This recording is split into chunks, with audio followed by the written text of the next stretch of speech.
Dans la nuit du 26 avril 1986, le monde va faire face à l'une des plus grandes catastrophes industrielles impliquant une centrale nucléaire de l'histoire. La centrale de Tchernobyl, en actuelle Ukraine, autrefois l'Union soviétique, rentre dans l'histoire en ce soir tragique. Lors d'un simple test de routine visant à montrer la capacité de la centrale à se relancer d'elle-même après une coupure de courant, l'un des réacteurs, le numéro 4, se met à surchauffer dangereusement et l'augmentation incontrôlée de la puissance du réacteur conduit à la fission du cœur du réacteur. À 1h23 du matin, une gigantesque explosion pulvérise le toit en béton qui recouvrait le réacteur. Les débris sont projetés à plusieurs dizaines de mètres de haut avant de s'écraser sur les décombres du réacteur numéro 4. Immédiatement, un incendie se déclenche et le ministère de l'énergie soviétique est prévenu. Pourtant, l'annonce de la catastrophe va se faire attendre. À commencer par les habitants de Pripyat, la ville la plus proche à seulement 3 km de la centrale. Les gens ont entendu l'explosion, mais comme aucune info inquiétante ne leur parvient, les 50 000 habitants de Pripyat vont continuer une vie normale. Seulement l'armée est dépêchée sur place pour constater les dégâts.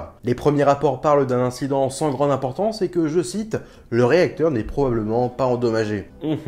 Mais une fois au pied de la centrale, les compteurs GGR s'affolent.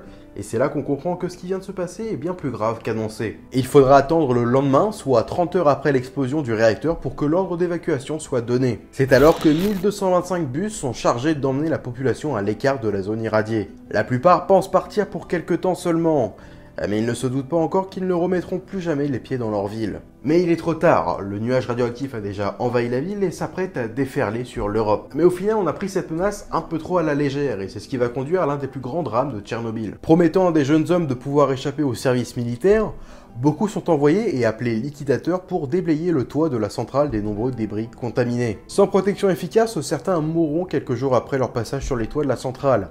Et les autres mourront de maladies causées par cette exposition à des radiations. Les conséquences sanitaires se feront sentir sur toute l'Europe avec des zones plus ou moins touchées par le nuage irradié, et ce pendant encore très longtemps. Les cultures irradiées en Corse, les cancers de la thyroïde qui augmentent, tout ça, ce n'est qu'une petite partie des conséquences de Tchernobyl. En Ukraine, le nombre de maladies à la naissance, notamment du cœur, ont explosé depuis l'accident de Tchernobyl. Et malgré tout ça, on a encore du mal à avoir des chiffres. De par le fait que l'Union soviétique n'a pas tellement communiqué au moment de l'accident, notamment pour ne pas montrer sa faiblesse aux yeux du monde en matière de technologie nucléaire, on était en pleine guerre froide, mais aussi par le nombre de zones touchées et les différentes maladies provoquées. Cependant, aujourd'hui, l'Ukraine a reconnu 35 000 décès directement liés à Tchernobyl, même si les études se contredisent. En effet, sur les 300 000 liquidateurs ukrainiens, 150 000 sont morts aujourd'hui, mais rien ne permet d'affirmer que tous les morts ne soient dus à leur action sur la centrale. La ville de Pripyat reste aujourd'hui vidée de ses habitants, mais par ses allures de ville fantôme à l'architecture typique de l'ère soviétique, de plus en plus de gens s'y rendent pour du tourisme. Certaines zones restent inaccessibles à l'homme car le taux de radioactivité est trop dangereux.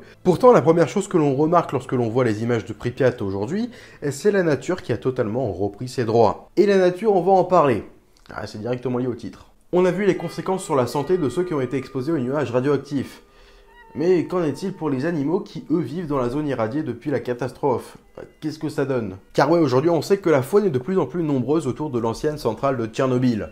Cerfs, renards, loups ou même ours se baladent dans ces forêts pourtant contaminées. Et lorsque l'un de ces animaux sort de la zone irradiée, ça donne lieu à des titres putaclics du style « un loup mutant sort de la zone irradiée ». Mais du coup, ouais, c'est la question, est-ce que ces radiations au fil du temps ont créé des sortes de monstres? Non, parce qu'on est tous influencés par des œuvres de fiction, Fallout, Metro 2033, Stalker, etc., qui montrent des créatures abominables nées à cause des radiations. Alors, malgré les titres racoleurs et vos fantasmes, non, désolé, pas vraiment de monstres à Tchernobyl.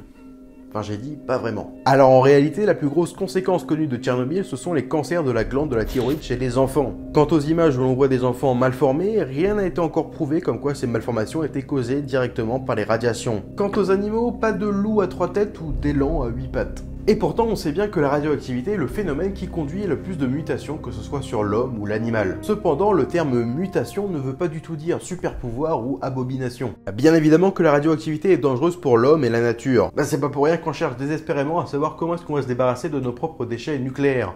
Mais toutes les théories farfelues et le paranormal autour de Tchernobyl, c'est du bullshit. Mais les conséquences de Tchernobyl sont bien réelles, que ce soit chez l'homme ou l'animal.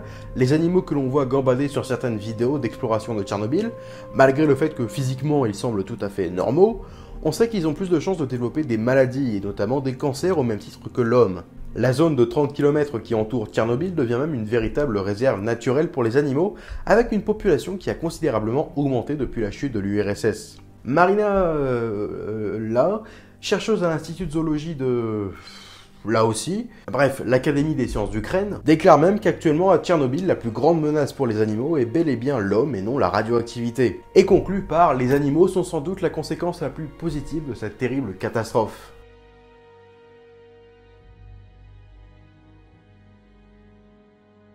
Merci d'avoir regardé cette vidéo, on a pu parler un petit peu de Tchernobyl, c'était cool et en même temps démonter un petit peu tous les mythes autour des animaux soi-disant mutants qu'on trouve à Tchernobyl et à Pripyat et aux alentours. Donc des os, pas des os, mais pas d'ours à deux têtes.